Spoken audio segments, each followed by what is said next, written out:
S nama je Silvija Gerci iz medijskog žirija. To je poprilično nova kategorija, pa ove godine je bio puno veći broj prijavljenih nego prošle godine.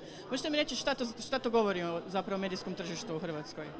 Pa medijsko tržište je izrazito propulzivno i zapravo izlazi konstantno iz nekakvih svojih uobičajenih okvira, konstantno se mijenja i transformira i zapravo su mediji postali kao nekakve mini marketinške agencije, tako da svako iz medija zapravo razmišlja na koji način kreativno pristupiti klijentu i tako da nije čudo da se zapravo generiralo toliko puno kvalitetnih native storytelling projekata, ali naravno bilo je tu i redizajna, bilo je tu i drugih medijskih transformacija koje su zapravo kandidirane.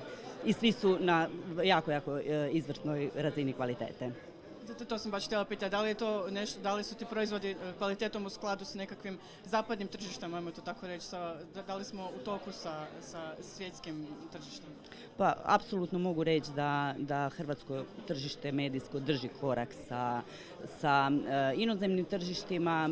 Kreativnost je nešto što, rekla bih, prelazi i nadilazi sve granice. Mislim da hrvatska kreativa apsolutno ne zaostaje za stranom, tako da evo, i večeras će se imati prilike u to uvjeriti.